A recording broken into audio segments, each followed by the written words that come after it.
Assalamualaikum warahmatullahi wabarakatuh. Wassalamualaikum. Terima kasih buat teman-teman yang udah datang di sini ya. Semoga semuanya dalam keadaan sehat dan selalu bahagia.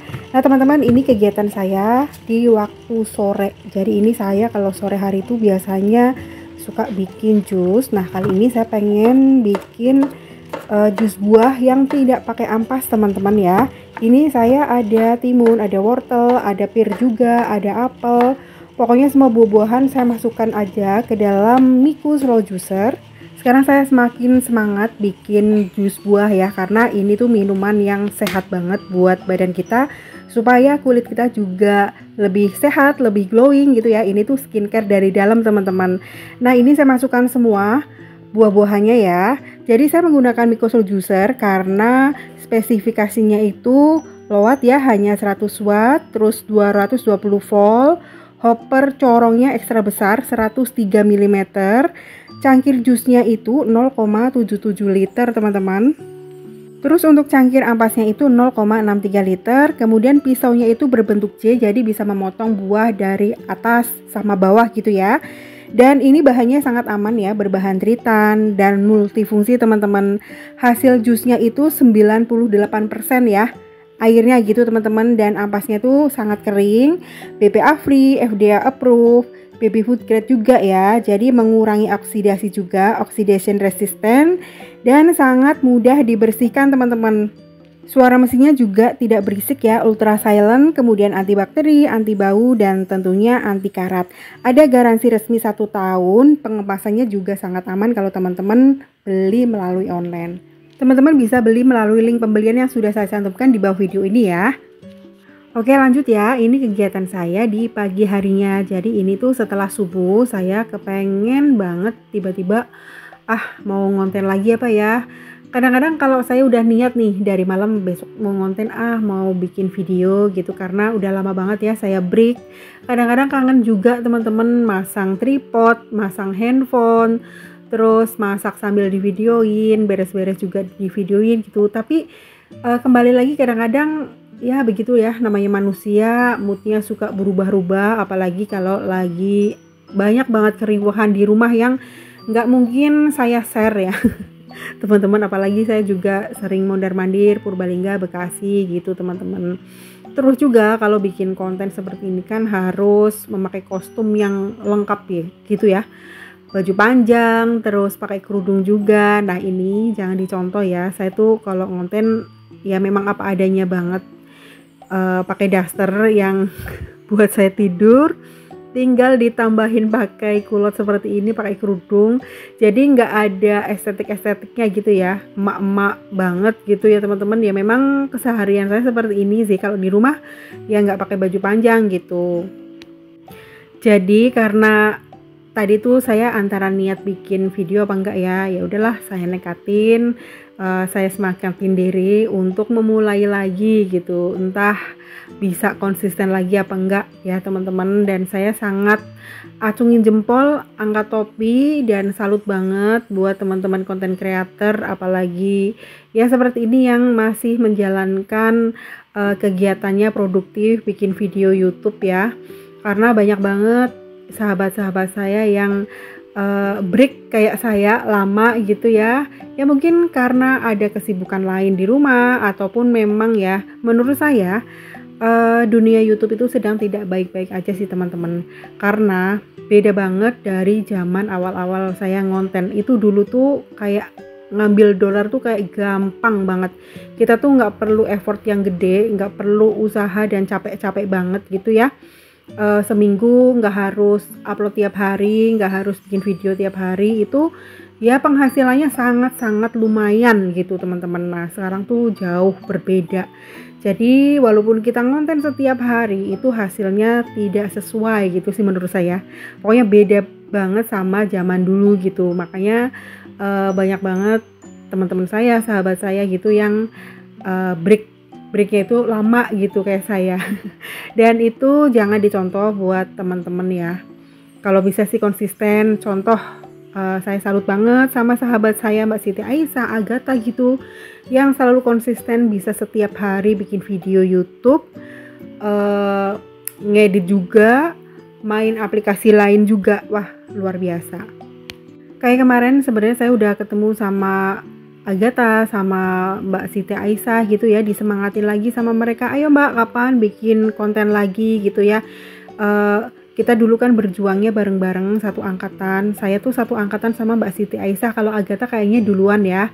Nah itu dulu saya tuh sama Mbak Siti Aisyah tuh ini bukan kejar-kejaran ya, sebenarnya kita tuh bersahabat seperti kakak adik, tapi insya Allah sih nggak ada persaingan lah. Justru kalau misalkan saya nggak ada kabar, nanti Mbak Siti Aisyah nanyain gimana Mbak kabarnya, kok nggak ada video yang tayang, terus saya juga kayak gitu, saling bertanya apa yang kita nggak tahu gitu loh, saling membantu apa yang kita nggak tahu gitu. Alhamdulillah banget ya, mudah-mudahan sampai seterusnya saling support ya. Kalau kita udah tahu rezeki udah ada yang atur, udah selesai.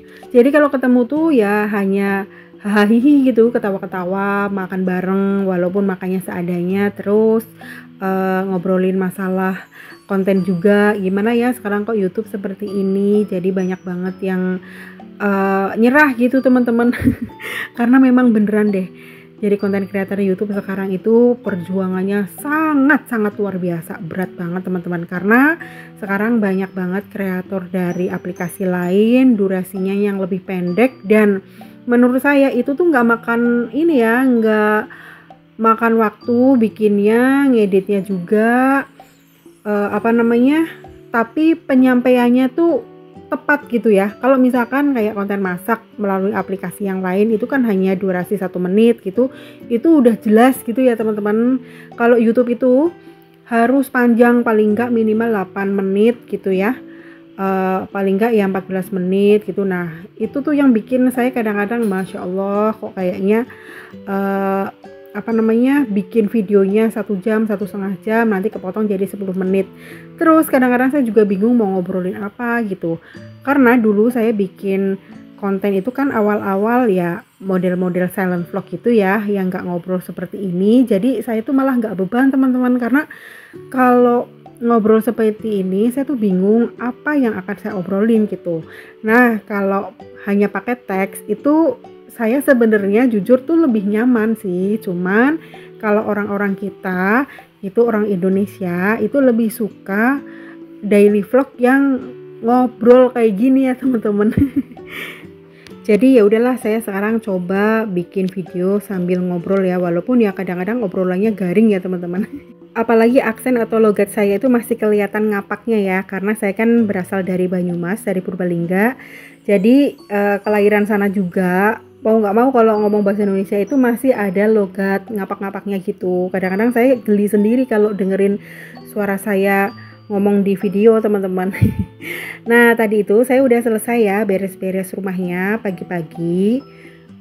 Ya kalau pagi itu berantakan, apalagi saya sebenarnya tuh lagi nggak enak badan gitu ya, habis pijet kerok teman-teman, karena saya itu kalau sakit cuman minum obat aja kayak belum marem gitu loh, belum mantep gitu kalau belum dipijetin, dikerokin gitu. Jadi pekerjaan rumah ya udahlah saya biarin aja. Terus anak-anak mau bantuin juga udahlah tidur aja, karena saya lagi pusing banget, jadi denger suara bising aja kayak kepalanya tuh kayak senut-senut banget gitu loh teman-teman. Makanya saya pesan sama anak-anak jangan ada suara pating grombyang gitu ya, karena pengen istirahat. Makanya ya udahlah, namanya cucian piring biarin aja dulu, karena kalau nyalain kran itu pompa airnya juga ikut nyala teman-teman. Jadi saya tuh bener-bener kepengen istirahat tanpa ada suara gitu. Jadi penyakitnya aneh gitu ya, rambut kesenggol juga nyeri banget teman-teman, badan kesenggol juga sakit. Tapi kemarin dipaksain diurut-urut pakai minyak kutus-kutus gitu, agak mendingan. Oke teman-teman, ini saya mau bikin sarapan dulu. Jadi karena ada sisa nasi, bingung mau diapain. Kalau dibikin nasi goreng terus kan bosen ya. Nah pas saya lihat ternyata saya masih punya nori. Jadi ya udahlah, saya mau bikin kimbap aja gitu ya. Saya pakai timun, pakai sosis, pakai wortel, sama pakai telur dadar. Itu semuanya saya tumis pakai mentega aja ya. Tadinya mau saya rebus, tapi ya udahlah, sekalian aja ditumis-tumis sebentar supaya tidak langu. Nah ini sisa nasinya teman-teman, saya tambahkan bumbunya itu pakai minyak wijen, pakai kecap asin gitu ya. Terus biasanya itu saya pakai cuka, pakai gula, pakai garam aja. Tapi kali ini saya kepengen yang ada aroma minyak wijennya gitu. Jadi ya udahlah seperti ini. Cuman warnanya jadi nggak cantik ya. Warnanya coklat teman-teman kalau pakai minyak wijen sama kecap asin. Nah biasanya kalau hanya pakai garam, cuka sama gula pasir dikit itu warnanya cantik ya, tetap putih. Nah ini diaduk-aduk aja seperti ini ya teman-teman. Pokoknya dienet-enet kayak gitu ya supaya menggumpal gitu. Jadi nanti gampang pada saat kita menggulungnya. Nah ini nasinya udah jadi ya, udah rata bumbunya, udah saya cicipin, udah gurih gitu, pokoknya enak ya. Kemudian saya siapin lembaran norinya ya teman-teman. Kadang-kadang tuh memang bingung kalau ada sisaan nasi, masa iya bikin nasi goreng terus ya. Paling nasi gorengnya tuh versinya nasi goreng kampung, nasi goreng cabai hijau, nasi goreng teri gitu kan. Tapi namanya nasi goreng ya, kasihan kalau sarapannya judulnya nasi goreng terus gitu ya. Jadi pas saya cek ternyata masih ada nori, ya udahlah langsung aja bikin kimbap seperti ini ya. Nah ini nasinya udah diratain teman-teman, kemudian telurnya ditata, timunnya juga ditata seperti itu, sosisnya juga gitu ya. Bisa juga pakai nugget kok, dipotong-potong gitu ya. Yang penting rata isinya, memanjang seperti ini. Udah tinggal digulung-gulung aja sambil ditekan-tekan ya supaya tidak ambiar nasinya teman-teman. Nah kayak gini, jadi bikinnya tuh gampang banget ya. Ini tuh praktis banget kalau untuk bekal anak sekolah ya teman-teman ya. Jangankan anak kecil, orang tua kayak saya juga seneng kalau makan kimbap seperti ini ya teman-teman ya. Tinggal digulung-gulung aja, dipotong-potong, udah langsung hap aja. Pakai sumpit bisa, tinggal dicomot juga bisa gitu ya. Kalau kita ngoboy gitu ya udah tinggal dicomot aja, nggak usah estetik-estetikan ya makannya. Nah ini saya ngisinya yang banyak supaya nanti pas dipotong-potong tuh kelihatan warnanya gitu dalamnya teman-teman. Nah ini udah jadi semua ya teman-teman, tinggal dipotong-potong aja. Kalau bisa motongnya tuh pakai pisau yang tajam, jadi begitu langsung potong langsung kebelah ya, nggak perlu macet-macet gitu. Nah ini kalau bagian yang bagus-bagus, yang tengah untuk anak-anak, terus bagian yang pinggir-pinggir itu kan jelek ya, biar dimakan saya aja teman-teman.